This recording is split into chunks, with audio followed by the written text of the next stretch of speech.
शहजाद रामपुर में कई युवकों को भेजा गया था पाकिस्तान। मुरादाबाद से गिरफ्तारी हुई थी। आईएसआई जासूस शहजाद अब एटीएस उन युवकों के बारे में जानकारी जुटा रही है। आईएसआई एजेंट्स के इशारे पर वीजा दिलवाता था दानिश। सूत्रों के मुताबिक जांच में मामले का पूरा खुलासा हुआ। दिल्ली पाकिस्तानी हाई कमीशन में तैनात था दानिश। शहजाद और उसके साथियों को वीजा दिलवाता था। ये पाकिस्तानी एजेंटों से मिलती थी अच्छी खासी रकम। सूत्र ये भी बता रहे हैं रकम को भारत में जासूसी के लिए खपाया जाता था, इस्तेमाल किया जाता था। अब एटीएस उस पूरे नेटवर्क यानी कि उन तमाम युवकों के बारे में जानकारी लगातार जुटा रही है जिनके शहर पर ये सारी चीज़ें होती थी। ये पूरा नेटवर्क काम करता था। दिल्ली पाकिस्तानी हाई कमीशन में बताया जा रहा है कि अच्छी खासी जो रकम है वो भेजी जाती थी। आतंकी हमले की साजिश रच रहा था जासूस शहजाद। तो बीटीएस की रडार पर ये तमाम जो रामपुर के युवक हैं वो आ चुके हैं। कफील और स्वाति हमारे साथ मौजूद हैं। सबसे पहले तो स्वाति आपसे अपडेट लेना चाहेंगे। स्वाति, जिस तरीके की ये जो अपडेट सामने आई है, रामपुर के कई युवकों को इसमें हिरासत में भी लिया गया है।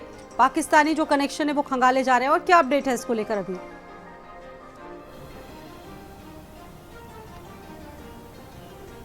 देखिए, कई बड़े खुलासे इन दिनों हो रहे हैं और दानिश से जुड़ा हुआ ये खुलासा हुआ है कि वीज़ा दिलवाने का काम दानिश करता था और हाई कमीशन में वहीं से वीज़ा दिलवाया करता था और आईएसआई से सीधे संपर्क में था, वहीं से पैसे भेजे जाते थे और किस तरह से भारत में जो लोग रह रहे हैं अलग अलग जगहों पर, वहाँ पर लोगों को अपने ट्रैक में फंसाता था और उसके बाद वीज़ा दिलवाने का काम करता था और सीधे आईएसआई से संपर्क करवाता था, बातचीत करवाता था। ये भी खुलासा हुआ है और पैसे भी अकाउंट्स में भेजे जाते थे। ऐसे कई युवकों की जो है वो पहचान में एटीएस की टीम जुटी हुई है। उत्तर प्रदेश की बात करें तो आपने देखा कि शहजाद की गिरफ्तारी हुई है, उसके बाद और भी कई युवक बताए जा रहे हैं जो लगातार संपर्क में थे। और ये अगर हम बात करें दानिश की, तो ये ट्रैक में फंसाने का काम किया करता था जो लोग भारत में रहते थे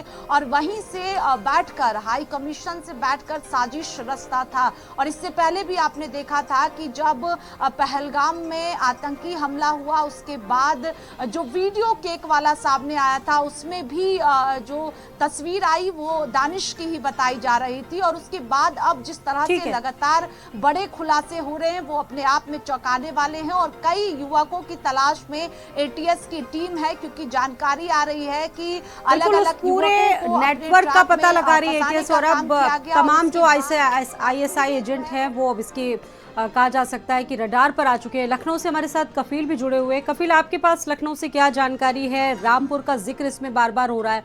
ज्योति पर बातचीत हो रही थी, लेकिन अब रामपुर का भी कनेक्शन इसमें जोड़ दिया गया है। यहाँ से क्या अपडेट मिल पा रहा है?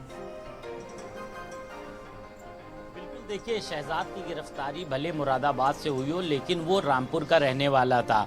तो रामपुर में कई ऐसे लोग थे जो बताया जा रहा उसके संपर्क में थे। जिस तरह से शहजाद जासूसी करता था, तो एटीएस अब वो नेटवर्क खंगाल रही है, उन स्लीपर सेल को ढूंढ रही है जो शहजाद के संपर्क में थे।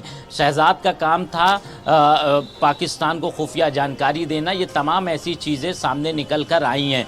फिलहाल जो शहजाद से जुड़े हुए लोग थे उनसे अब एटीएस जल्द पूछताछ करेगी। इसके अलावा जो तमाम इसकी बातें सोशल मीडिया के थ्रू लोगों से होती थी, उस पर भी निगाह बनाई जा रही है।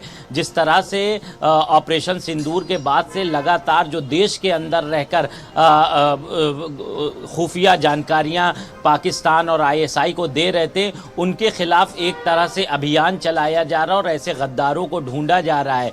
फिलहाल शहजाद से कई अहम जानकारी एटीएस को मिली है। यही वजह है कि अब रामपुर की तरफ सुई घूमी है। रामपुर में बताया जा रहा है कई ऐसे लड़के हैं जो शहजाद के संपर्क में थे। एटीएस जल्द उनसे पूछताछ करेगी। कुछ हो सकता है कुछ लोगों को उठाया भी जाए।